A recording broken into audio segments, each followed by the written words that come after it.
atau tumbuhan yang merupakan satu spesies, dan persaingan interspesies itu persaingan antara spesies yang berbeda. Tipe persaingan sendiri itu ada tipe sumber daya, yaitu persaingan yang disebabkan oleh kurangnya sumber daya, baik itu wilayah atau sumber daya untuk makanan. Yang kedua itu ada tipe persaingan interferensi atau kontes, yang mana persaingannya itu terjadi bukan karena kekurangan sumber daya, tapi antar organisme yang bersaing itu saling mengganggu. Contohnya itu kalau interferensi bisa terjadi karena di sini ada gambar singa dengan hiena, di mana sumber makanan mereka itu tidak kekurangan, tapi mereka saling mengganggu satu sama lain gitu, karena mungkin ada perasaan terancamnya. Kalau di sini ada gambar 2 ekor ayam, merupakan salah satu contoh persaingan intraspesies. Nah, persaingan intraspesies ini nggak cuma faktornya karena makanan doang atau wilayah, tapi bisa juga karena adanya faktor seksualitas gitu. Jadi 2 ayam ini melakukan persaingan karena lagi ada di masa kawin untuk memperebutkan betina gitu. Selanjutnya ada predasi. Predasi itu, maaf ini gambarnya salah, nanti saya edit. Jadi predasi itu hubungan antara predator dengan mangsanya. Salah satu contohnya itu ada seperti yang udah umum kita tahu, ada seperti singa dengan rusa atau buaya dengan rusa gitu. Selanjutnya ada hubungan parasitisme. Parasitisme itu seperti yang udah kita tahu, hubungan antara 2 organisme yang mana salah satunya diuntungkan dan salah satunya itu dirugikan. Contohnya, kalau hubungan parasitisme antar tumbuhan itu ada putri malu dengan inang, kalau antar hewan itu ada cacing pita dengan babi. Tapi bisa juga hubungan antara tumbuhan dan hewan, seperti contohnya itu ada kutu daun pada tumbuhan kedelai gitu. Selanjutnya untuk amensalisme, aduh ini juga salah. Maaf ya teman-teman, ini deskripsinya salah. Kalau amensalisme itu diketahui juga sebagai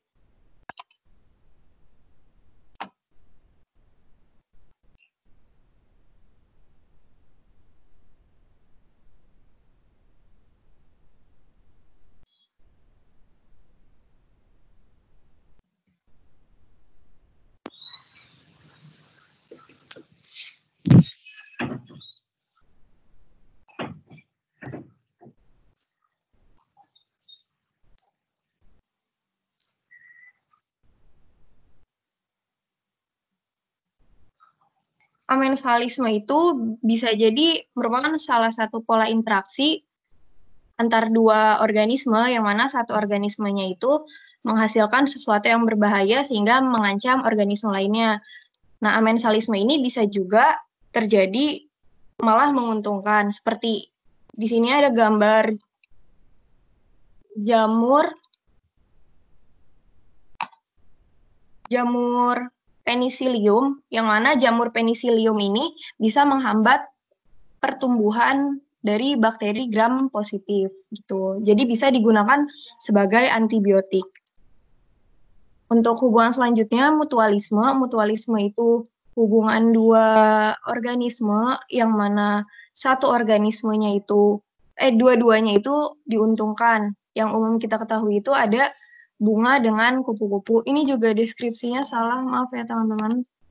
Terus kalau komensalisme itu seperti asosiasi atau hidup bersama, tapi salah satunya itu tidak mendapat dampak apa-apa, baik dirugikan maupun diuntungkan. Contohnya itu ikan badut dengan anemon laut.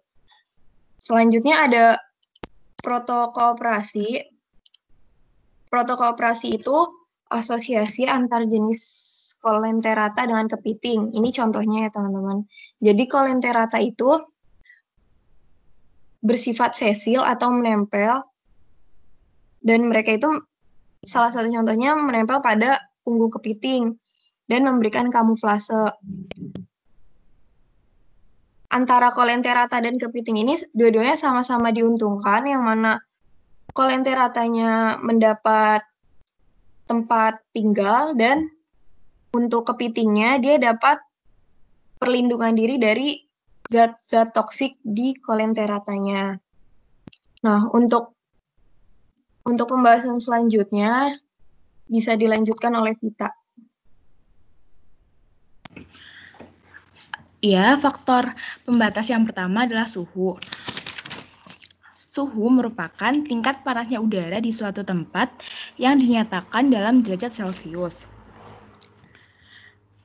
Suhu merupakan faktor lingkungan yang paling mudah diukur dan seringkali beroperasi sebagai faktor pembatas karena paling sering berubah. Suhu yang bervariasi menghasilkan laju pertumbuhan hewan yang lebih cepat dibandingkan pada suhu konstan. Hewan-hewan yang biasa hidup di lingkungan alam yang bebas, suhunya bervariasi, aktivitas hidupnya terganggu apabila dipelihara dalam lingkungan yang konstan. Contohnya larva kupu-kupu, telur belalang, dan limfanya. Apabila dipelihara pada suhu yang bervariasi, pertumbuhannya akan lebih cepat daripada dipelihara pada suhu yang konstan. Next.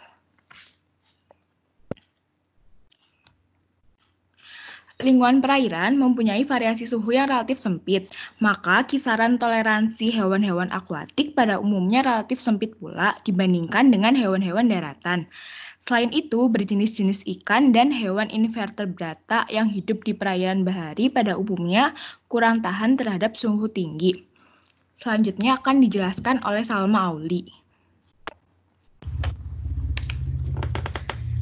Faktor yang selanjutnya adalah kelembapan.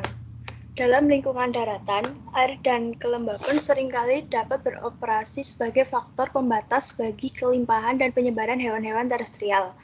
Demikian juga bagi hewan-hewan yang biasa hidup di tempat-tempat lembab, kandungan air rendah atau kekeringan juga merupakan faktor pembatas yang menentukan keberhasilan hidupnya.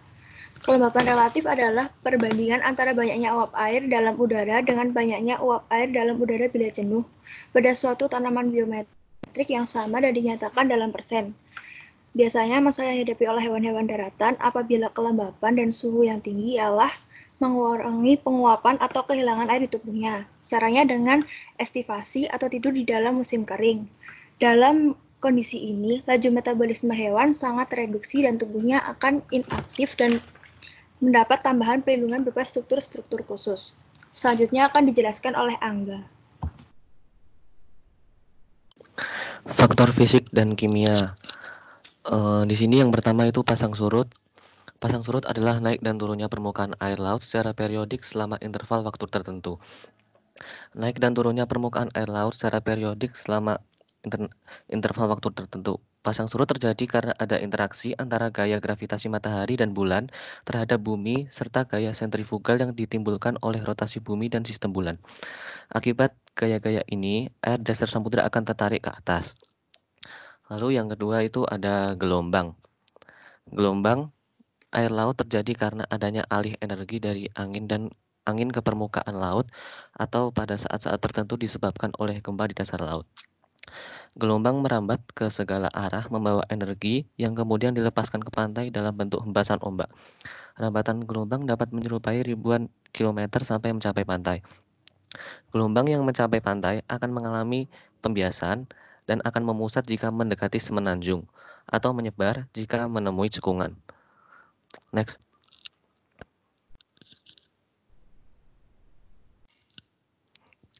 Faktor-faktor fisik kimia lainnya adalah ada cahaya. Yang pertama ada cahaya matahari. Nah, di sini cahaya matahari mempunyai dua fungsi yang berlawanan. Di satu pihak, radiasi cahaya matahari menguntungkan karena sebagai sumber energi bagi fotosintesis. Di lain pihak, radiasi matahari merugikan karena cahaya matahari secara langsung akan merusak atau membunuh protoplasma. Dari segi ekologi, bagi kehidupan organisme, yang penting radiasi adalah kualitas sinar. dan intensitas cahaya, karena laju fotosintesis akan bervariasi sesuai dengan perbedaan panjang gelombang yang ada. Yang kedua ada gas atmosfer. Penambahan kandungan CO2 dan penurunan kandungan O2 akan meningkatkan laju fotosintesis. Pada tanaman kacang-kacangan, laju fotosintesis akan naik 50% apabila kandungan O2 digunakan 5%. Di dalam tanah, kandungan O2 dapat menjadi faktor penentu yang paling penting bagi organisme aerob. Kandungan CO2 akan meningkat jika kedalaman media atau tanah bertambah. Kandungan O2, CO2, dan gas lain diperkirakan tersedia dalam bentuk yang terlarut, sehingga dapat diperoleh organisme air bervariasi dari temporal maupun spertial. Next. Selanjutnya ada garam-garam biogenik. Nah, garam-garam biogenik ini terdiri dari makro dan mikronutrien. Garam biogenik adalah garam-garam yang terlarut dalam air dan merupakan unsur yang vital bagi kelangsungan hidup organisme. Garam biogenik terdiri dari makronutrien itu, contohnya ada unsur C, H, O, N, S, dan P. Lalu yang mikronutrien itu Fe, Mn, Cu, Zn, dan Si. Terus selanjutnya ada arus dan tekanan air. Arus air tidak hanya mempengaruhi konsentrasi gas dalam air, tetapi juga secara langsung sebagai faktor pembatas.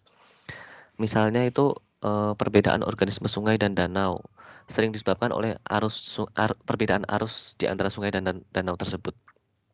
Oke, selanjutnya akan dijelaskan oleh Salman Nurlita.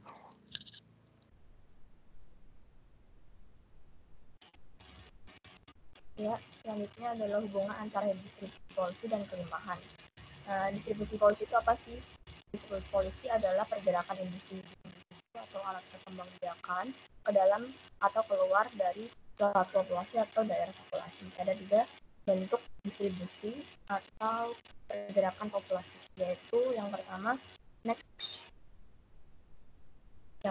yaitu migrasi. Migrasi merupakan suatu pergerakan pindah atau pencaran yang bersifat khas sebab melibatkan individu populasi secara menyeluruh serta terjadi periodik dan menyangkut pergerakan bolak-balik antara dua area. Jadi migrasi itu pergerakan keluar dari tempat populasi dan datang kembali ke tempat populasi semula secara periodik.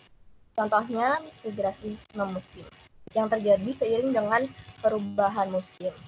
Pada umumnya terjadi pada hewan dan itu contohnya pada musim kering berbagai jenis burung dan mamalia naik ke daerah pegunungan dan musim hujan turun lagi ke daerah yang lebih rendah. Yang kedua yaitu emigrasi, yaitu pergerakan keluar batas-batas tempat populasi sehingga populasi berkurang.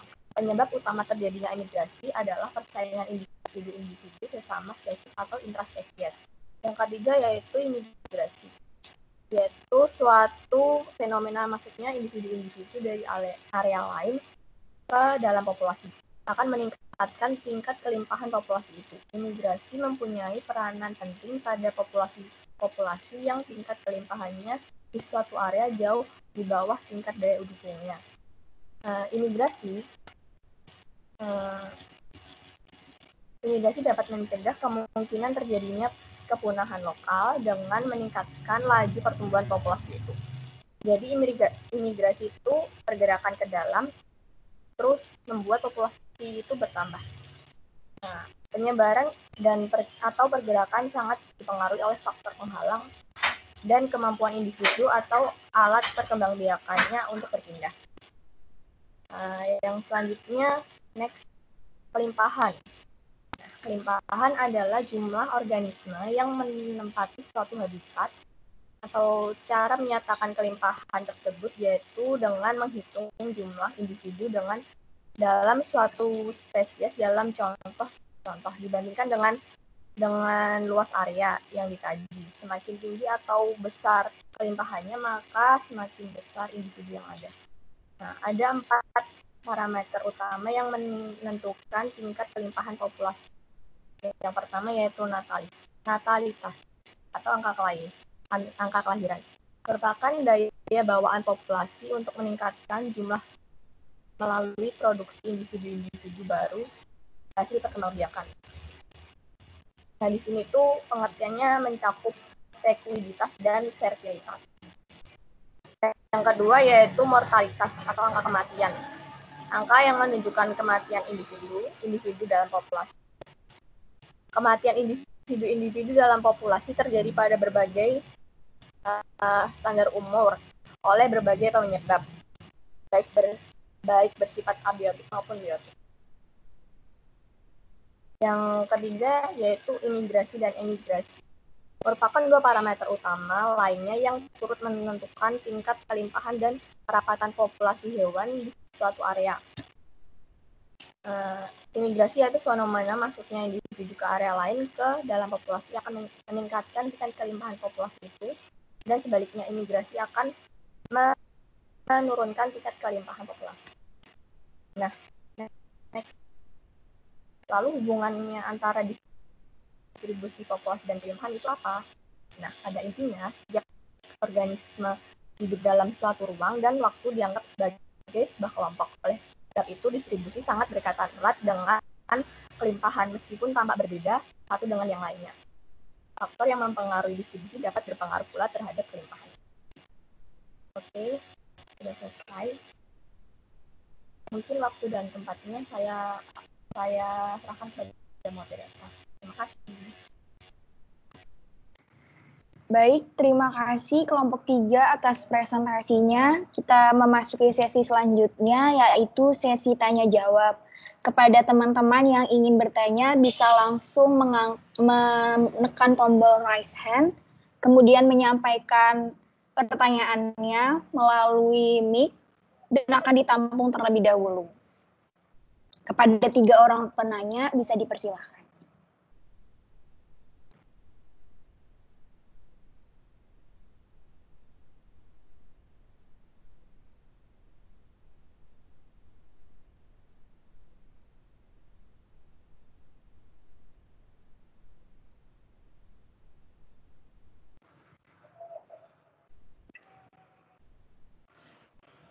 Oke, di sini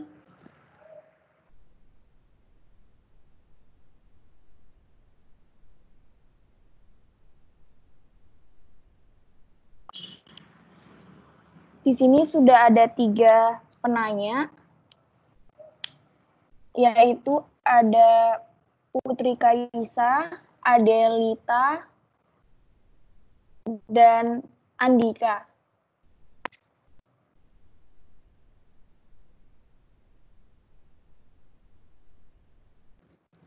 Mungkin kepada penanya bisa langsung memberikan pertanyaannya, dipersilakan dari Adelita.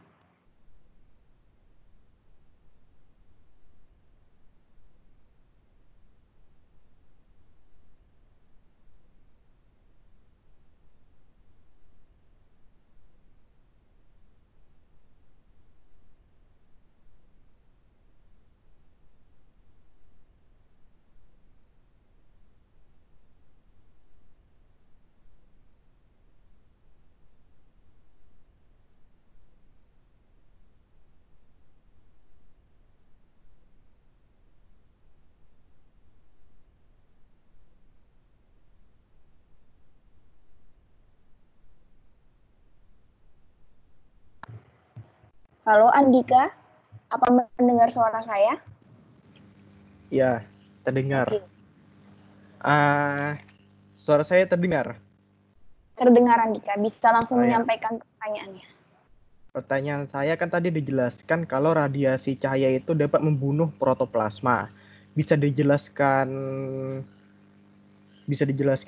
lagi apakah yang protoplasma yang dimaksud itu apakah sel tumbuhan atau hewan atau kedua-duanya, dan pada panjang gelombang atau intensitas cahaya seperti apa yang dapat merusak protoplasma tersebut? Terima kasih.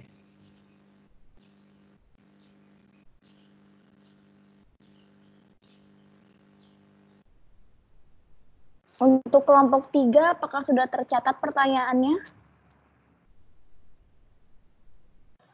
Maaf, tadi boleh diulang sekali lagi nggak, Andika? Andika bisa Oh iya, memaparkan pertanyaan. bisa mohon dijelaskan yang radiasi cahaya itu kan dapat membunuh protoplasma. Yang dimaksud protoplasma itu apakah pada sel tumbuhan atau sel hewan atau kedua-duanya? Dan apakah ada panjang gelombang atau intensitas cahaya tertentu yang dapat merusak protoplasma tersebut?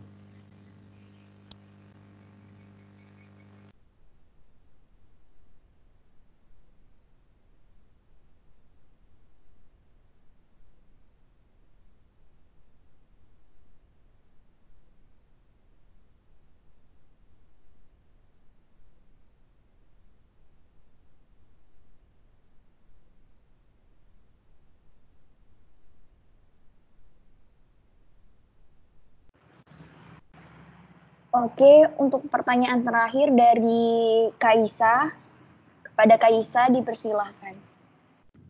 Oke, saya izin bertanya. Tadi kan di bagian natalitas ada fekunditas sama fertilitas. Bisa tolong dijelaskan lagi nggak pengertian agar lebih mudah dipahami dari fekunditas dan fertilitas, serta contoh dari keduanya. Terima kasih.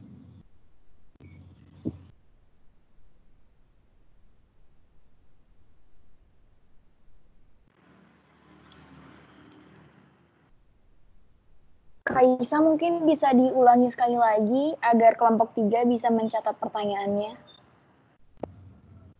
Ya, tadi di bagian natalitas kan ada fekunditas sama fertilitas. Nah, bisa tolong dijelaskan lagi secara lebih gampang dipahami antara fekunditas dan fertilitas? Serta contohnya Oke. dari tersebut. Terima kasih.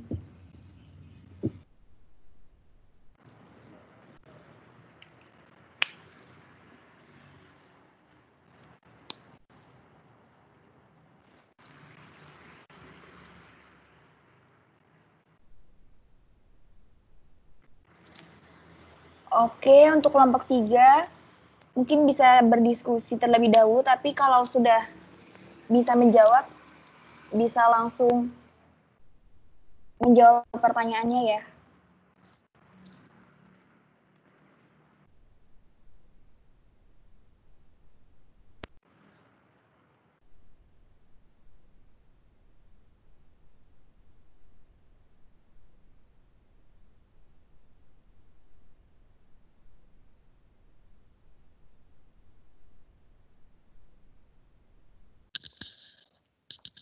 Oke, permisi saya mau menjawab pertanyaan dari Adelita.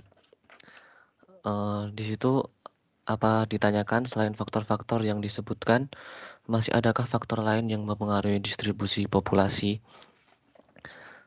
Selain faktor-faktor yang disebutkan tadi, ada beberapa faktor lain yang mempengaruhi distribusi populasi. Di antaranya itu ada tekanan, lalu ada zat pencemar, serta interaksi dari kelembapan dan suhu.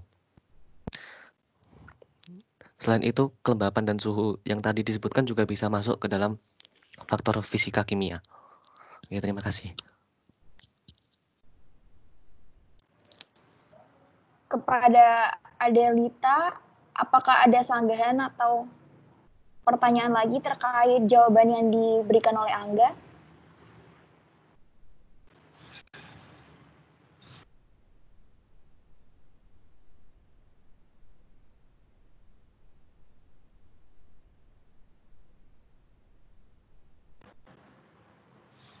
Oke, katanya Adelita sudah cukup. Mungkin untuk pertanyaan selanjutnya bisa dijawab oleh kelompok 3. Oke, makasih ya Mira. Di sini saya akan menjawab pertanyaan dari Kaisa terkait dengan natalitas. Nah, pengertiannya sendiri, fekuinditas itu menunjukkan potensi populasi untuk menghasilkan individu baru. Contohnya yaitu rata-rata satu bayi per 9 bulan sampai 11 bulan per wanita usia subur. Sementara fertilitas lebih menunjukkan kinerja perkembangbiakan. Nah,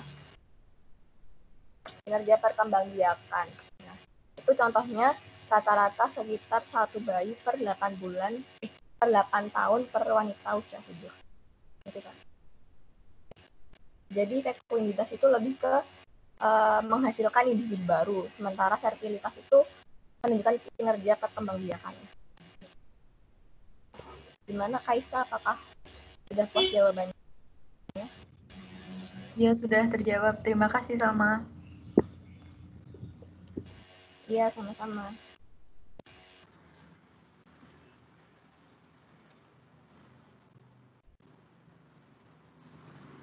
Oke, terima kasih untuk Salma dan Kaisa yang sudah bertanya. Kemudian untuk pertanyaan terakhir, apabila sudah berdiskusi bisa langsung dijawab pertanyaan dari Andika.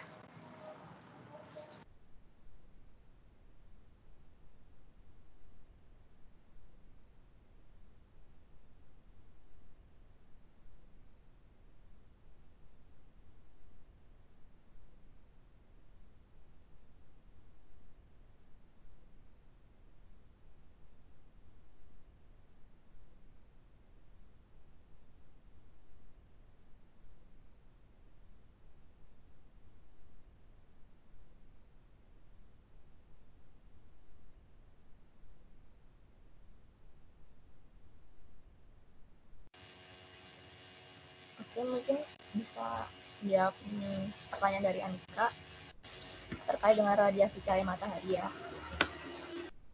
Itu membunuh protoplasma itu bagian mananya? Yaitu itu bagian dari sebuah sel yang dikelilingi oleh membran sel plasma. Ya cairannya itu yang kayak terradiasi oleh sinar matahari. Gelombang cahayanya itu seperti sinar UV gitu yang merusak protoplasma. Itu bisa terjadi pada hewan dan tumbuhan, tapi lebih prioritas ke tumbuhan. Gitu. Untuk lebih lengkapnya kan mungkin bisa dipelajari lagi di mata kuliah biologi. Terima kasih Andika. Apakah sudah terjawab?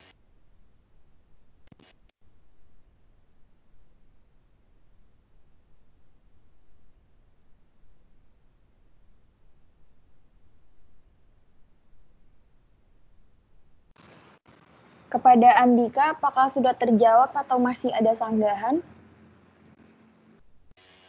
Mungkin teman-teman yang lain juga bisa menambahkan.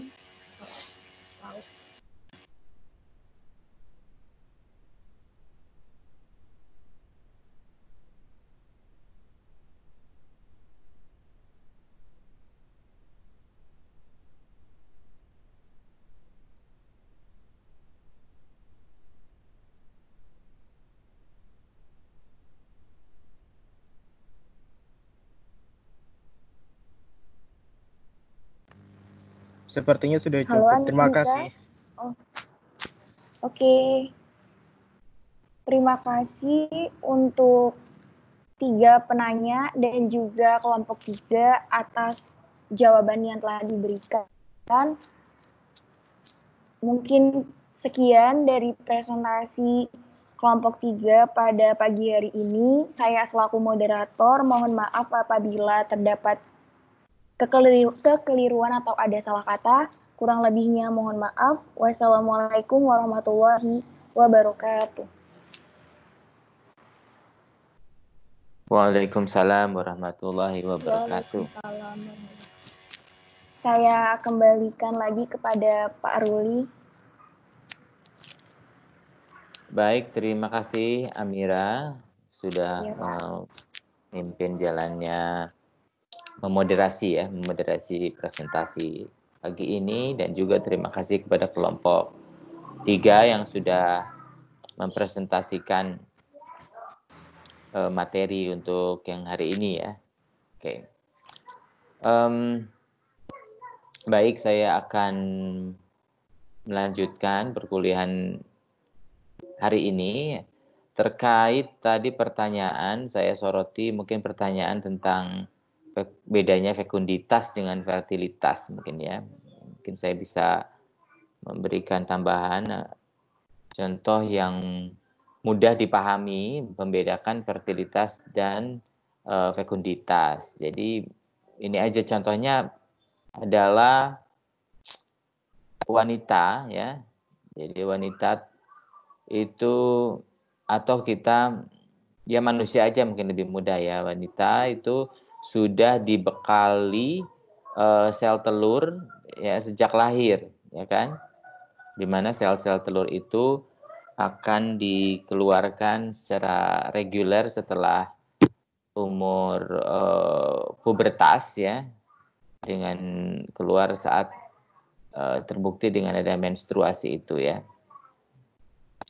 Jadi satu persatu sel telurnya setelah usia tertentu akan dikeluarkan. Tetapi sebetulnya sel telurnya itu sudah diberikan sejak awal langsung gitu kan. Nah, dalam hal ini bisa katakan fekunditas ya. Fekunditas seorang perempuan dalam hal reproduksi itu mempunyai berapa, ya saya lupa ini, Anda yang mungkin kuliah di reproduksi masih ingat segar berapa itu jumlah telur di wanita yang dipunyai wanita itu sampai nanti menopause, sel telur itu akan habis ya sehingga tidak menstruasi lagi. Nah, di sini itu bisa katakan sebagai fekunditas. Jadi potensi seorang wanita untuk bisa punya anak itu tinggi sekali ya. Fekunditasnya itu kita sebut, bahkan kalau di acara-acara on the spot dan sejenisnya itu Anda mungkin pernah menonton juga keluarga atau perempuan-perempuan yang melahirkan dengan jumlah anak yang sangat banyak ya, ada yang sampai punya keturunan anak kandung loh ini sampai 40 gitu kan, 60 itu. Itu artinya fekunditas perempuan itu potensinya tinggi sekali untuk punya anak. Hanya saja yang direalisasikan menjadi anak atau itulah yang dinamakan fertilitas. Nah, yang bisa sampai anaknya 60, 40 itu fertilitasnya itu luar biasa sampai sebegitu. Tapi semua wanita itu mempunyai fekunditas yang hampir sama karena dibekali sel telur yang jumlahnya memang paketannya itu diciptakan memiliki sel telur yang banyak ya. Itu fekunditas wanita itu hampir sama sekatakannya seperti itu. Hanya fertilitasnya yang berlainan, ada yang tidak punya anak sama sekali, ada yang cuma anak 1, 2, 3, 4, 5 sampai yang saya katakan rekor dunia itu ada yang sampai 40 sampai 60 anak. Itu fertilitasnya. Jadi bisa bedakan apa itu fekunditas dan fertilitas ya. Jadi fekunditas lebih ke potensi ya. Potensi untuk mempunyai anaknya, tapi kalau fertilitas itu yang sudah terrealisasi. Itu. Baik, untuk perkuliahan hari ini saya lanjutkan, saya share screen-nya di sini.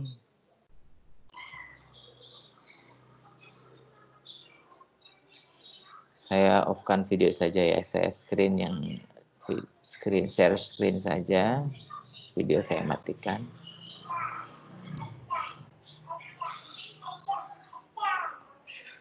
Sebelumnya untuk absensi ini ya saya baru 57 ya dari 62. Apakah memang sebanyak itu? Currently in this meeting ada 61 orang di sini beserta saya, berarti ya ada 60 seharusnya, berarti ada sekitar 3 orang ya, 3 orang yang belum absen dan ada 2 orang yang tidak ikut kuliah di MS Team setidaknya itu, dan 3 orang yang ikut kuliah di MS Team tapi belum absen. Atau Anda tidak menyadarinya? Coba saya kasih tahu ya di sini. Resika Hafiza El Tiwiana hadir tidak? Kalau hadir langsung ngomong. Hadir, langsung Pak. Bilang. Hadir. Hadir. Syahidah Karisa Nabila. Hadir, Pak.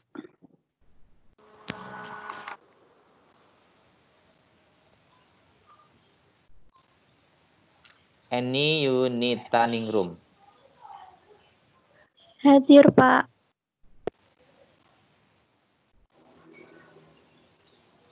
Aura Zikra Azahra. Hadir, Pak. Retno Robiatul. Hadir, Pak. Hadir, Pak. Ya, sudah saya centang. Oh, jadi sebetulnya Ya, hadir makasih semua. Pak. Sekarang sudah hadir semua. Hanya saja di MS Team jumlahnya kurang 1 ya. 62 itu kan sudah termasuk saya, kurang 1 sebetulnya. Tapi kalau di absen sudah semuanya. Atau apakah ada kesulitan mengakses MS Team sehingga tidak tercatat di MS Team? Ya, nanti Eki coba ditanyakan siapa yang kesulitan masuk MS Team ya. Baik, Pak. Oke, saya lanjutkan untuk bab distribusi dan kelimpahan populasi itu ada di bab 9 untuk edisi kelima buku Ecology, Concept and Application dari Moles. Saya kan sudah berikan ya ininya. Buku textbooknya saya awal kuliah saya sudah berikan ya. Itu silakan dipelajari juga ini. Jadi saling melengkapi. Buku ajar yang saya berikan, saya lihat tadi kelompok 3 ini sudah memakai buku ajar saya aja. Saya hafal juga tadi beberapa kalimatnya sudah dipakai di situ saya hafal.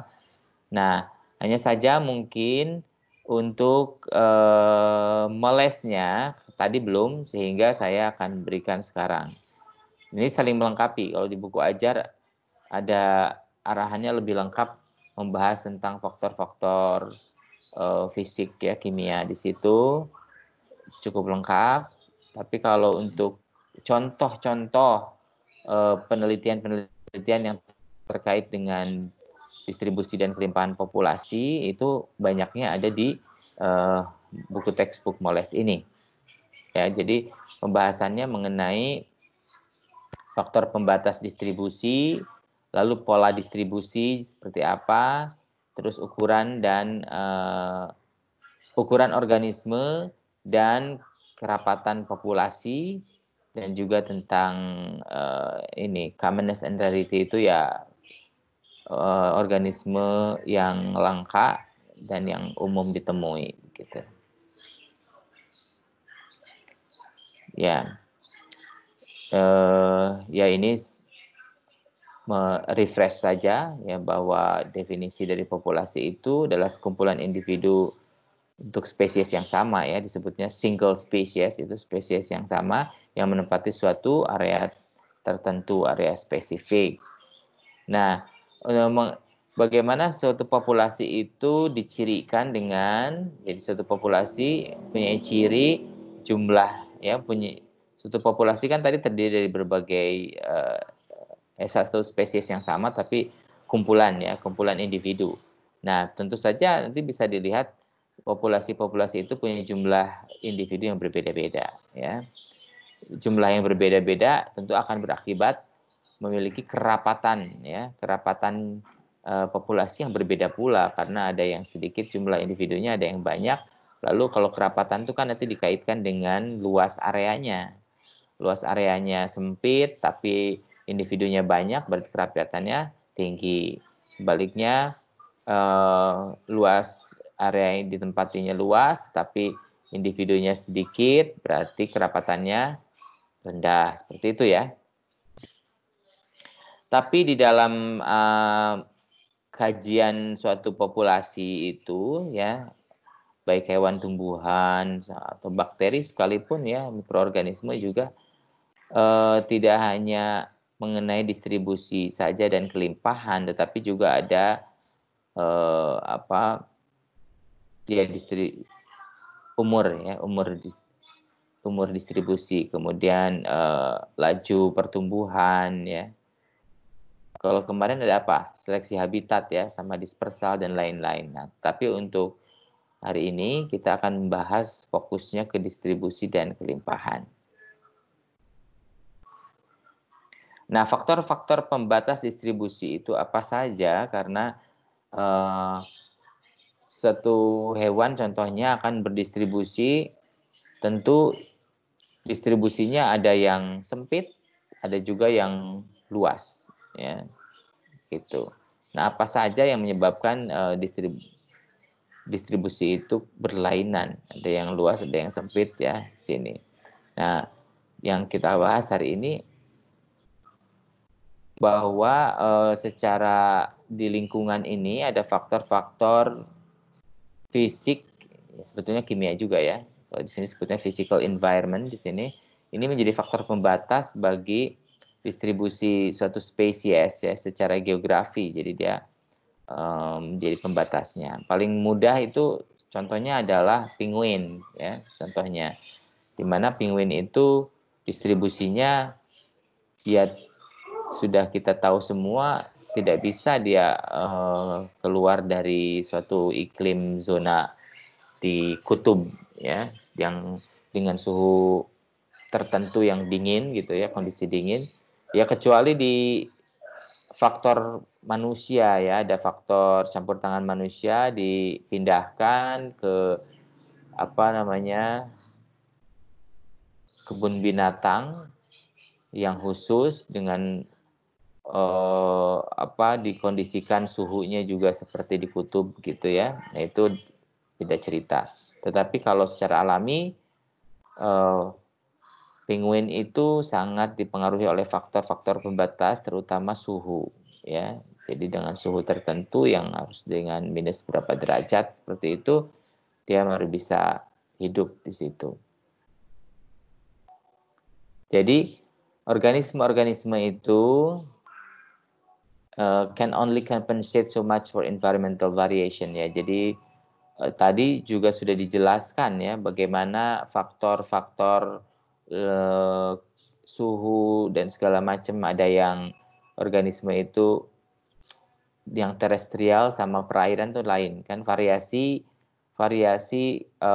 faktor lingkungan di perairan terutama suhu itu kisarannya lebih sempit dibandingkan di terestrial ya, sehingga kisaran toleransinya hewan-hewan yang ada di perairan itu lebih sempit dibandingkan di hewan-hewan di terestrial, karena memang terbiasa stabil gitu, suhu di perairan lebih stabil dibandingkan di terestrial, seperti itu ya.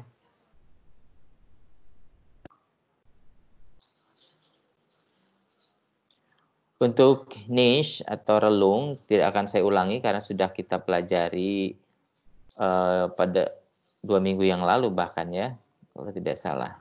Nah, ini saya akan perlihatkan tentang contoh-contoh bagaimana faktor-faktor pembatas lingkungan itu ya. Ini yang akan jadi faktor pembatas bagi organisme. Contohnya di sini adalah kanguru ya. Jadi ini distribusi kanguru dikaitkan dengan iklim. Kita tahu semua lokasi kanguru itu habitatnya ada di Australia ya. Nah, mungkin kita tidak pernah membayangkan bagaimana distribusi kanguru di Australia itu suatu negara yang unik karena dia menempati satu benua. Rasanya tidak ada negara lain yang menempati satu benua tersendiri ya, tidak ada negara lain di benua Australia, hanya Australia itu jadi menguasai satu benua. Dan kita bayangkan kan besar sekali ya negara Australia itu dengan satu benuanya. Nah, bagaimana dengan kanggurunya? Apakah di setiap sudut benua Australia itu ada kanguru? Nah, kita lihat di sini ada riset ya dari Cohley ini, dia melakukan penelitian dan menemukan hubungannya ya, ada hubungan secara dekat ya, close relationship between climate and distribution. Jadi kanguru ini juga sangat dipengaruhi oleh iklim di sana. Terutama dia meneliti ada 3 spesies kanguru yang paling mendominasi ya. Jadi 3 largest kangaroos in Australia. Jadi ternyata kanguru itu terdiri dari beberapa spesies ya, tidak hanya satu spesies. Nah, untuk 3 spesies yang paling banyak di situ adalah Macropus giganteus, kemudian Macropus fuliginosus dan Macropus rufus. Nah, si Kohley yang meneliti tentang distribusi ketiga spesies ini menemukan suatu pola di mana masing-masing spesies kanguru ini ternyata dia terdistribusi secara berbeda. Ya, dia menempati area-area yang berbeda. Kalau si Macropus giganteus dia menyukai di daerah timur, eastern ya, eastern grey. Jadi di sini eastern 1/3 of continent. Jadi di sepertiga benua di bagian timur itu yaitu dia tinggalnya di situ. Habitat Macropus giganteus. Sedangkan Macropus fuliginosus yang disebut sebagai western grey, dari situ kita bisa tebak karena ada western berarti dia habitatnya di bagian barat Australia. Tapi tidak hanya di bagian barat tapi juga di bagian selatannya. Jadi selatan dan barat Australia. Ya. Sedangkan Macropus rufus ini disebutnya red ya, mungkin karena dia warnanya agak kemerahan.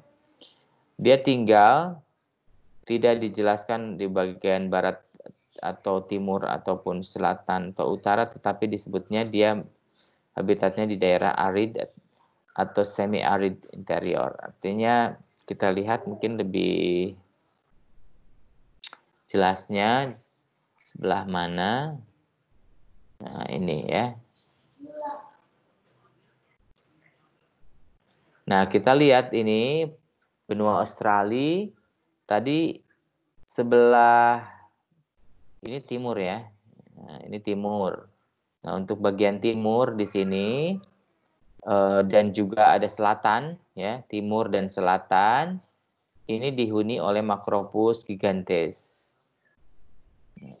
Kenapa Macropus giganteus menghuninya di daerah sini ya? Ternyata kalau dikaitkan dengan iklim di daerah-daerah memiliki iklim di mana variasi musimnya kecil ya. Jadi tidak variasi musim tidak kecil itu artinya tidak terlalu jomplang antara musim antara musim itu kondisi iklimnya. Lalu juga little seasonal variation in precipitation. Nah, precipitation itu kan curah hujan ya. Artinya tidak terlalu mengenal musim hujan lalu kemarau gitu ya. Jadi variasinya nggak terlalu. Artinya mungkin hujannya jarang-jarang tapi ada terus sepanjang tahun misalnya seperti itu. Kemudian didominasi oleh summer precipitation. Jadi musim hujannya itu didominasi selama musim panas. Oke, berarti bukan sepanjang tahun seperti saya bilang, tapi lebih ke saat musim panas saja, musim hujannya. Sedangkan untuk yang sebelah kanannya ini, Macropus fuliginosus ini lebih suka tinggal di bagian, ini bagian sebutnya apa? Southern ya, selatan. Bagian selatan Australia, di mana di sini musim hujannya banyak didominasi pada saat musim dingin, ya, pada saat musim salju. Gitu. Lalu yang ini Macropus rufus. Nah, ini ternyata dia tinggal yang tadi tidak dijelaskan di barat, timur, selatan, ternyata disebutnya di sini karena di tengah-tengah, ya. Jadi dia tinggal di tengah-tengah, tapi juga ada agak ke daerah barat juga ya, daerah barat. Di mana kondisi di sini itu adalah panas ya, dan kering. Di sini, ya. Jadi kita lihat masing-masing spesies itu memiliki kisaran toleransi yang berbeda-beda sehingga dia menyesuaikan untuk tinggal di habitat yang memang sesuai dengan kisaran toleransi tubuh mereka. Ya, jadi ada yang suka di daerah panas atau kering, ada yang suka di daerah yang musim hujannya di musim panas, ada yang suka di yang musim hujannya ada di musim dingin dan segala macam. Jadi itu bagaimana kita lihat distribusi, akhirnya berdistribusinya berlainan tiap populasi spesies kanguru itu.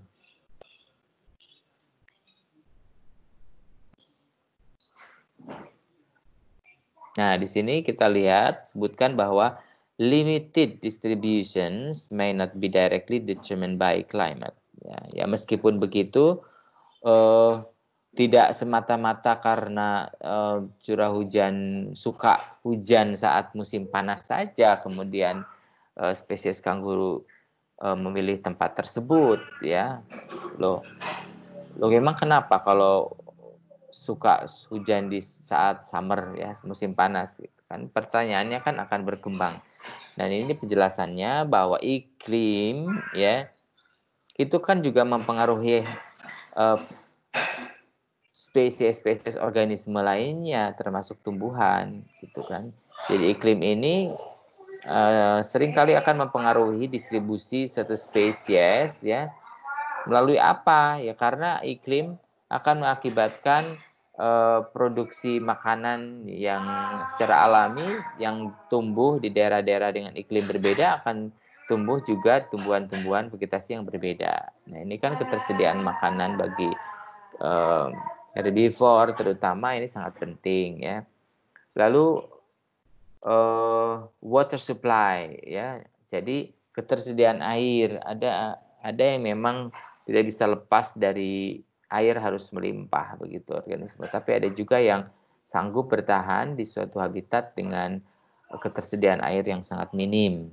Ya, itu kan sangat tergantung juga dengan kisaran toleransi misalnya hewan-hewan tertentu yang mampu hidup di daerah-daerah kering karena dia punya suatu metabolisme yang cocok juga gitu, artinya sudah beradaptasi dengan kondisi itu, ya. Dan juga kadang punya cadangan air juga di tubuhnya, seperti itu, ya. Lalu habitat, ya. Ya ini juga sangat mempengaruhi artinya distribusi spesies dipengaruhi oleh habitat, di mana habitat ini juga sangat dipengaruhi oleh iklim, ya. Gitu. Ya habitat-habitat bagi daerah-daerah yang pada akhirnya kering begitu, ya tentu itu jadi habitat yang tidak cocok bagi spesies-spesies yang tidak tahan kering gitu, ya. Tapi bagi yang tahan kering ya habitat tersebut oke-oke aja. Lalu incidence of parasite, pathogen and competitors. Nah, ini lebih ke interaksinya dengan faktor biotik kalau ini, dengan biotik yang lain, dengan organisme yang lain, ya, di mana parasit di tiap-tiap di tiap-tiap region atau ya di tropik atau di temperata ataupun di kutub tentu akan berlain-lain. Dan kita tahu kalau parasit di tropis itu banyak sekali, ya, parasit gitu. Nah, ini kan terkait dengan iklim yang memang cocok bagi parasit-parasit untuk berkembang biak di daerah iklim tropis misalnya. Lalu patogen itu paling penyakit, ya, bisa penyakit dari bakteri, jamur ataupun virus, ya, seperti yang sekarang. Mungkin Anda sering mendengar sebelumnya bahwa virus COVID-19 ini juga tidak menyukai, tadinya kan disebut iklim panas, bahkan sebelum masuk ke Indonesia COVID-19 itu ada yang optimis bahwa itu kita Indonesia tidak akan terserang corona COVID-19 karena kita beriklim panas gitu kan.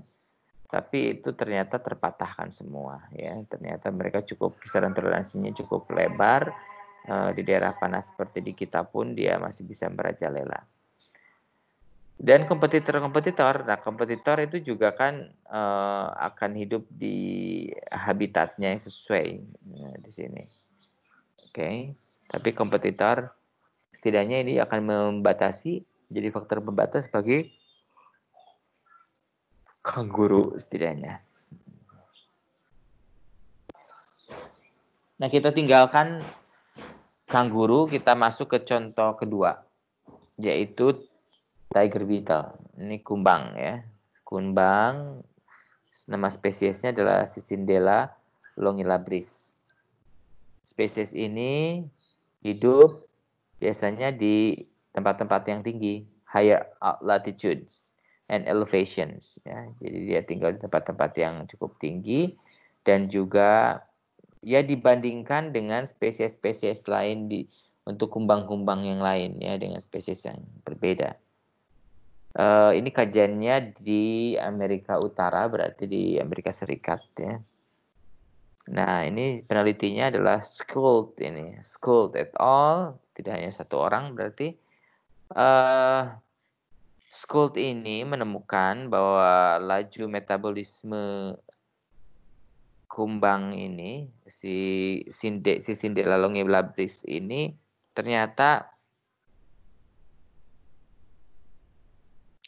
dia cukup tinggi ya, laju metabolismenya. Dan spesies kumbang ini menyukai temperatur atau suhu udara yang rendah, ya, jika dibandingkan dengan kumbang-kumbang lainnya. Dia ternyata tahan dingin, ya kan?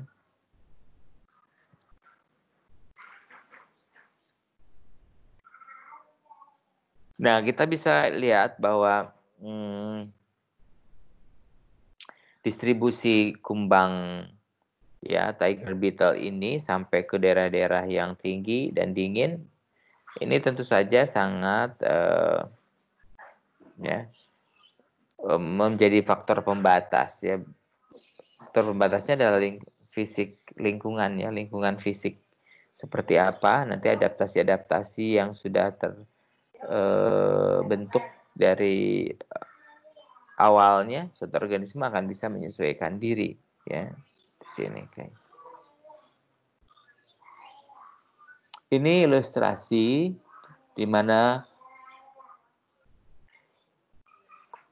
tiger beetle tinggal hanya memilih di daerah-daerah yang memang beriklim dingin. Ya, meskipun dia menyebar di beberapa tempat, tapi tetap saja yang dia pilih adalah daerah-daerah yang beriklim dingin. Ya, ada yang, tapi ini satu spesies ya, satu populasi sebetulnya, tapi dia menyebar.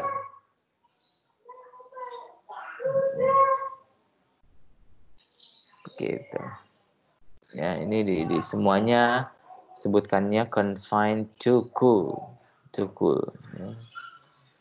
Bukan to cool pelawak ya. To cool, cold ya di sini. Oke, saya lanjut lagi.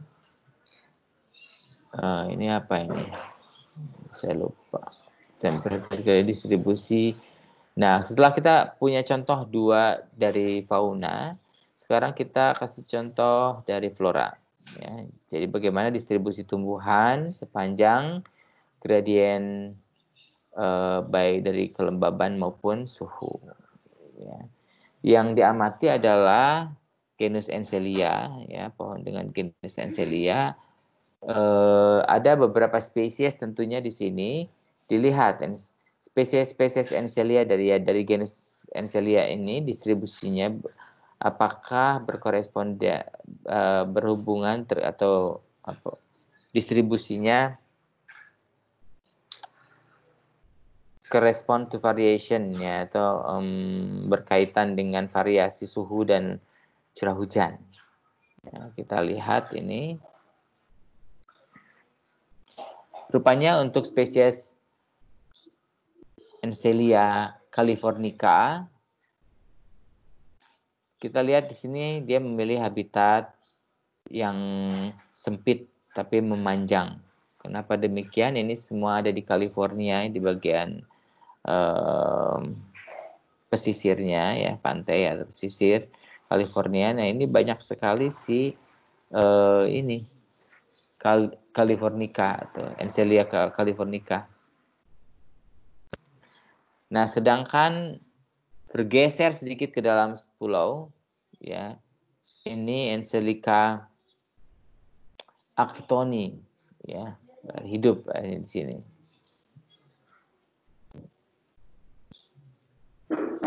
Dan 2 spesies terakhir yaitu Enselia farinosa dan Enselia frutescens.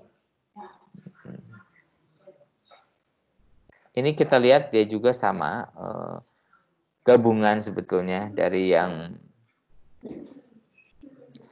satu ke yang lainnya ini ya, gabungan.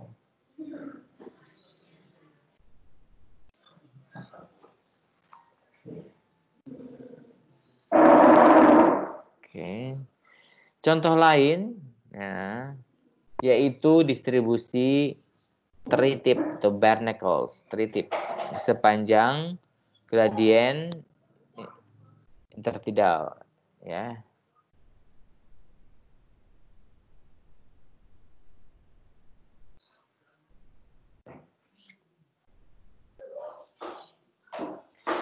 Saya break sebentar ya.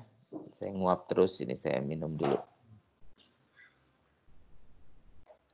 Kita sebetulnya punya waktu sampai jam berapa ya?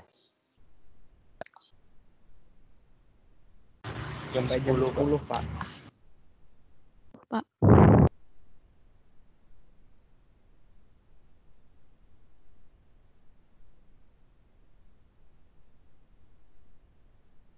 Kalau saya lihat jadwal di sini sampai jam 10 sih. Karena ini SKS-nya besar.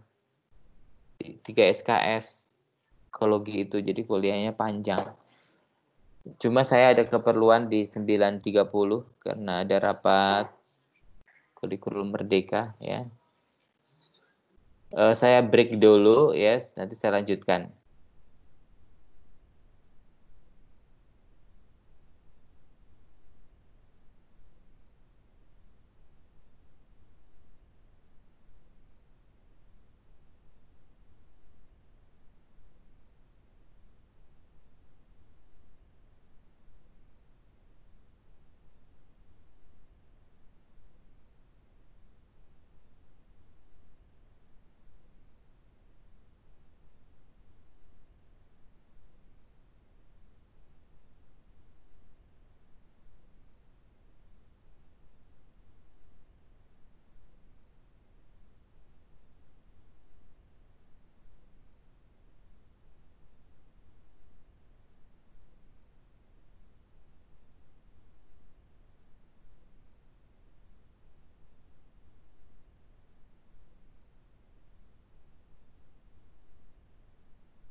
Baik, saya lanjutkan.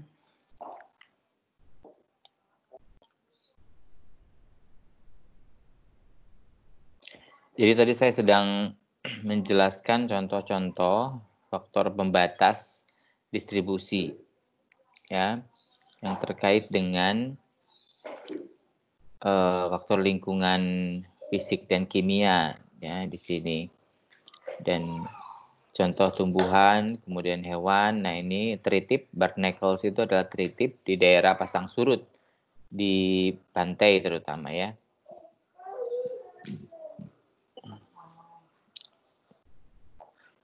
Jadi langsung aja mungkin bisa lihat yang lebih, tidak ada gambar ini kayaknya. Ini ya.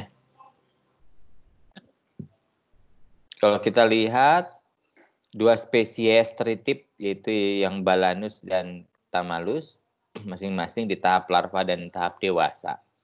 Kita lihat di sini untuk yang spesies Balanus balanoides tahap larvanya dia mampu hidup pada saat pasang tinggi ya dan pada saat surut. Jadi kisaran toleransinya cukup lebar di sini, tetapi pada saat tahap dewasa kisaran toleransinya tidak selebar pada tahap larva. Ya. Nah, sedangkan untuk Tamalus, Thelatus ya, untuk tahap sama juga dia tahap larva dibandingkan tahap dewasa. Tahap larva lebih lebar kisaran toleransinya dibandingkan tahap dewasa. Hanya saja dibandingkan dengan Balanus secara umum baik tahap larva maupun dewasa untuk Thalamus ini lebih sempit ya. Dia hidupnya hanya menempati di daerah pasang yang tinggi. Ya, pada saat dia akan kena air laut pada saat pasang saja. Pada saat surut dia tidak akan kena air laut, artinya dia mampu bertahan dengan kondisi kering. Sedangkan untuk Balanus dia akan kena air laut baik pada saat pasang maupun pada saat surut, ya. Jadi bisa dikatakan di sini larva Tamalus dia bisa hidup di daerah tengah-tengah atau di daerah atas suatu daerah pasang surut tersebut.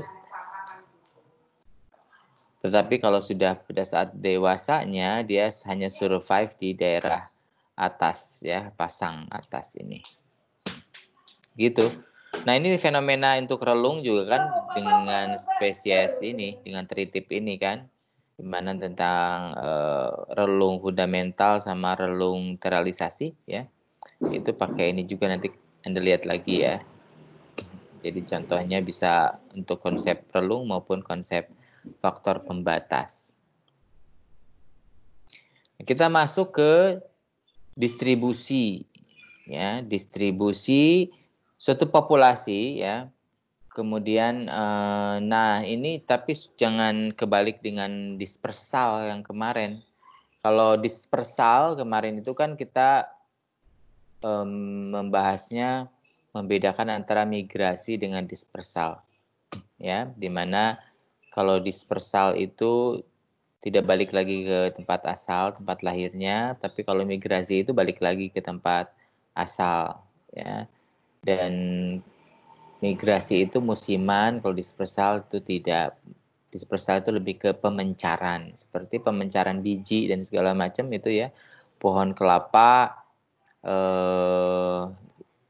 ya bulir-bulir kelapanya itu terbawa biasanya di pantai, kemudian terbawa air laut, kemudian sampai ke daerah memencar sampai ke berapa 2-3 km dari tempat asalnya itu dispersal ya. Jadi tidak harus kembali lagi ke tempat asal. Nah, migrasi seperti kupu-kupu monarch itu melakukan migrasi ribuan kilometer balik lagi ke tempat asal tapi dengan generasi yang sudah berbeda. Karena dia selama perjalanan sudah ganti generasi, sempat bertelur juga, sempat kawin, sempat sampai bergenerasi-generasi. Nah, tapi kalau distribusi yang dimaksud di sini, distribusi individu, pada skala kecil katanya. Jadi skala kecil artinya area yang ditempati oleh suatu populasinya tidak terlalu luas begitu. Bisa katakan misal di kampus kita, satu untuk kampus saja, populasi belalang di kampus Undip ya, itu akan skala yang kecil, atau bisa lebih kecil lagi cuma di fakultas FSM saja gitu, atau di kebun rumah kita, di taman rumah kita maksudnya, atau di spot-spot kecil itu ya. Nah, bagaimana distribusi individu-individu dalam populasi tersebut? Itu ada 3 pola yang umum terjadi untuk skala kecil seperti itu. Kita lihat bagaimana belalang ataupun populasi semut begitu, bisa dia berdistribusinya secara acak, random, bisa secara reguler atau homogen, bisa juga secara clumped atau mengelompok ya. Nah, ini semua sangat tergantung dengan sumber daya atau resource yang ada di situ. Ya, bisa dikatakan kalau random, acak dimanapun bisa ya, suatu populasi di mana individu-individunya itu berdistribusi secara acak dimanapun dia bisa tinggal, artinya dia kan tidak masalah dengan makanan. Artinya di daerah tersebut makanannya tersedia melimpah, cukup merata, sehingga si suatu populasi mau dimanapun dia bisa hidup, bisa acak ya. Equal chance of being anywhere, dia punya kans yang sama dimanapun dia tinggal. Seperti Anda misalnya resource-nya sinyal internet biasanya ya, ditempatkan di suatu ruangan, Anda mau pilih di mana aja gak masalah, bisa internetan di sudut pojok sana, pojok kiri, pojok kanan, belakang, depan, segala macam gak masalah. Tetapi kalau misalnya sinyal internetnya hanya ada di satu titik di pojokan tertentu, ini kan pasti Anda akan mengelompok ke sana, ya, karena ada unequal chance of being anywhere. Jadi di sana sangat ditentukan oleh distribusi sumber dayanya.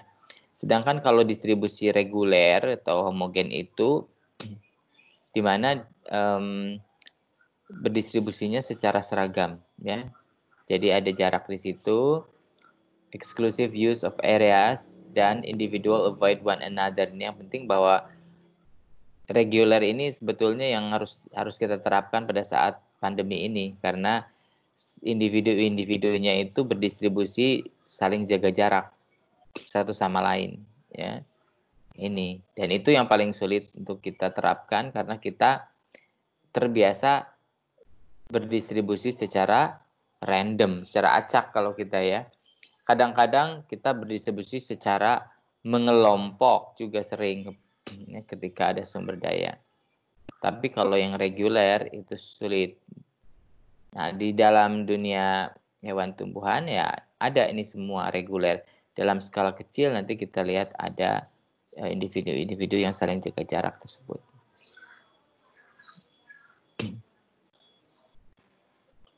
Jadi bisa dilihat seperti ini. Polanya yang random, acak seperti ini ya. Proses di distribusi secara random ini dia interaksinya netral ya, antar individu dan antar individu dengan lingkungan sekitarnya. Sedangkan untuk distribusi reguler ini yang teratur dengan jarak yang teratur. Ini interaksinya antagonistik antar individu atau localization of resource. Sedangkan untuk yang clump mengelompok, interaksinya attraction between individual or attraction of individual to a common resource. Ya, ini kan dia ketertarikannya karena ada resource yang dibutuhkan bersama-sama ya di sini. Nah, Anda lihat nanti di buku Moles ini ada rumusnya. Ya, cuma di sini tidak ditampilkan ya. Ada rumusnya bagaimana menghitung kalau Anda menemukan satu populasi, kemudian Anda mau menghitung secara kuantitatif ya. Kalau lihat gambar seperti ini kan kita sebut sebagai kualitatif ya.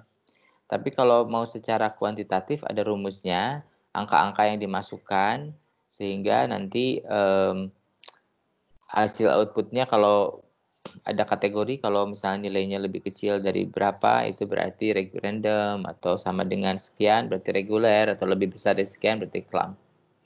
Ini ada, saya ingat kalau di Moles ya.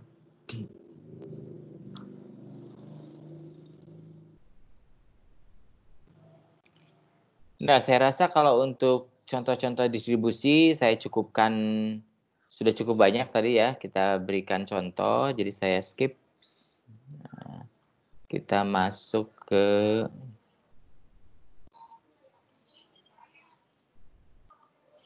ya, semua ini contoh-contoh yang kaitannya distribusi dibatasi oleh faktor fisik lingkungan ya, fisik dan kimia lingkungan. Nah, ini mungkin yang sudah agak berbeda lagi adalah kita masuk sub pembahasannya sendiri, yaitu bagaimana ukuran organisme itu dikaitkan dengan kerapatan suatu populasi. Ya. Jadi secara umum kerapatan populasi itu menurun seiring dengan meningkatnya ukuran populasi. Ya. Jadi ukuran populasi itu ukuran organisme maksud saya, ya, ukuran organisme. Jadi gajah, ya, ekstrimnya kita contohnya gajah. Itu kerapatan populasinya itu rendah ya dibandingkan dengan apa yang misalnya semut gitu ya, kalau kita membandingkan besar dan kecil gitu. Dan biasanya kalau invertebrata yang kecil-kecil ini kan memang populasinya tinggi ya, populasinya ya jumlah individunya banyak begitu. Tapi kalau yang organisme-organisme bertubuh besar, hewan-hewan bertubuh besar biasanya ya tidak terlalu menggerombol banyak seperti invertebrata, kecuali mungkin di savana atau di daerah di Afrika ya, di mana kita melihat bison itu banyak sekali bergerombol, atau hewan-hewan lainnya itu yang mamalia ya, seperti itu. Nah, hasil penelitian Damouth itu dia mempublikasikan hasil bahwa kerapatan populasi mamalia herbivore itu menurun ya, kerapatan populasinya seiring dengan meningkatnya ukuran tubuh ya, ukuran tubuh. Lalu Peters and Wesenberg ini juga mempublikasikan hasil pengamatannya, observasinya, bahwa invertebrata akuatik ya, invertebrata akuatik, ingat yang di perairan, tend to have higher population densities than terrestrial invertebrate of similar size. Jadi kerapatannya yang di perairan atau di akuatik itu lebih tinggi daripada yang di terestrial. Gitu. Ya, di situ kerapatan saya pikir karena di perairan itu dan kondisi di akuatik, variasi faktor lingkungannya itu lebih stabil ya kan di perairan, sehingga dia kemungkinan bisa jadi lebih tinggi kerapatannya karena jumlah individunya juga tambah juga ya, lebih banyak. Nah, yang lainnya kita bisa bandingkan mamalia dengan burung, di mana mamalia itu cenderung memiliki kerapatan populasi yang lebih tinggi dibandingkan burung untuk ukuran yang sama ya. Jadi mamalia yang bisa disandingkan dengan burung, ya paling mamalia ukuran kecil juga ya. Dan ternyata populasinya, kerapatan populasinya mamalia itu lebih tinggi daripada burung.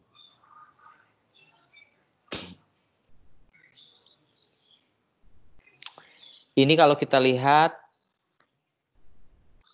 korelasi atau pola yang terjadi ketika masa tubuh dikorelasikan dengan kerapatan hewan di sini per kilometer persegi. Ternyata kan trennya adalah menurun. Jadi kerapatannya menurun seiring dengan bertambahnya masa tubuh. Gitu.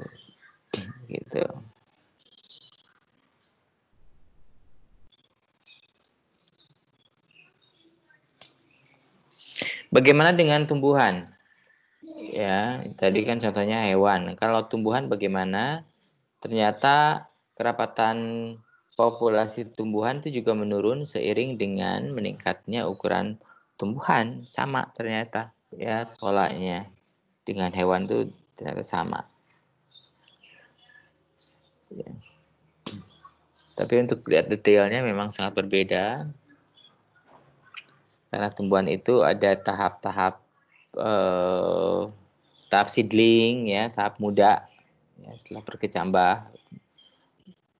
Lalu ketika tumbuhannya dari mulai seedling tumbuh membesar, kerapatan menurun secara cepat ya, sampai akhirnya dia dewasa.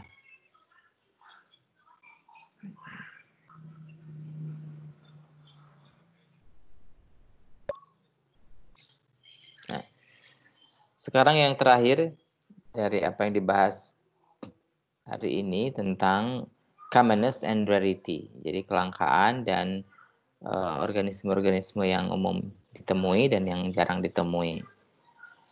Rabinowitz ya, dia membagi klasifikasi untuk commonness classification itu ada 3 faktor ya. Untuk menentukan suatu spesies itu umum atau langka ditemui. Jadi 3 faktornya antara lain geographic range of species. Ya, jadi kisaran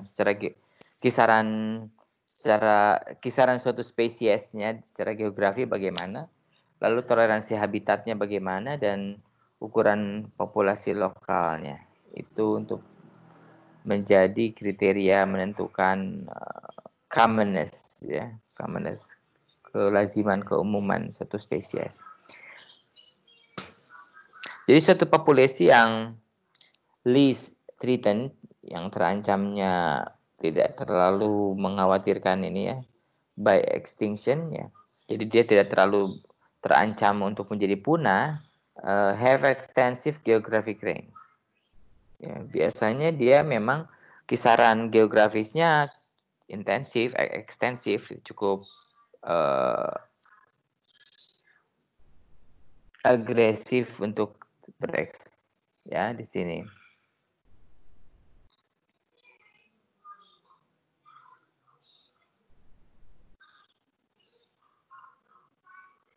All 7 other combination create some kind of rarity ya, kita lihat di sini. Nah, untuk kategori langka 1 ya, rarity 1 itu harus memenuhi kategori extensive range-nya ya. Lalu juga broad habitat tolerance dan small local population ya. Kita harus juga tahu di populasi tersebut juga ada enggak ya di situ small local population. Jadi population yang di sininya menempati populasi yang tidak terlalu luas ya di sini. Lalu peregrine falcon contohnya. Sedangkan status langka 2 di sini berbeda dengan rarity 1 itu extensive range, di sini extensive. Masih sama ya, masih sama-sama ekstensif, tetapi di sini populasinya besar ya untuk rarity 2 itu. Lalu juga narrow habitat tolerance. Jadi toleransi habitatnya sempit, contohnya adalah passenger pigeon. Dan yang ketiga ini yang berbeda itu restricted range. Ya, dia hanya tempat tertentu saja, restricted. Narrow habitat tolerance dan juga toleransi habitatnya sempit di situ. Populasinya juga kecil, ya. Populasinya Contohnya California Condor. Oke, jadi kita sudah membahas mengenai faktor pembatas distribusi, lalu pola-pola distribusi, lalu ukuran organisme dan kerapatan populasi, dan juga kita membahas commonness and rarity atau ya di sini.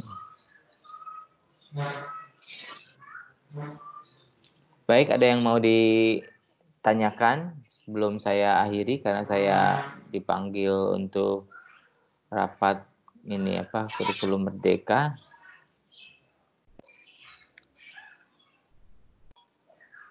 Absen sudah beres, materi silakan diakses di Kulon ya. Saya sudah upload materi PowerPoint ini di Kulon dan juga buku ajar juga saya tambahkan lagi siapa tahu. Karena saya terlupa apakah saya pernah pakai Kulon belum ya untuk mata kuliah ekologi ini. Maksudnya saya sudah pernah upload materi kuliah sehingga Anda harus download di sana. Pernah belum? Belum, Pak. Belum ya? Belum. Oke, kalau gitu Anda silakan coba untuk mendownloadnya di Kulon ya. Karena Kulonnya juga waktu itu siapnya juga terlambat. Ada? Kalau tidak ada pertanyaan, apa bisa diakhiri?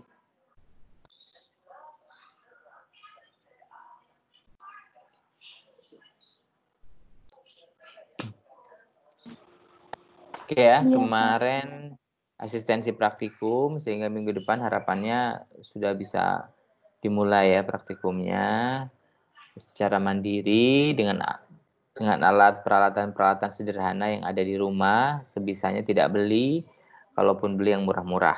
Itu panduannya ya. Seperti itu. Baik, kalau gitu saya akhiri. Jangan lupa Anda melihat Kulon untuk mengambil materi perkuliahan hari ini. Wassalamualaikum warahmatullahi wabarakatuh. Waalaikumsalam warahmatullahi Waalaikumsalam warahmatullahi wabarakatuh. Terima kasih, Pak.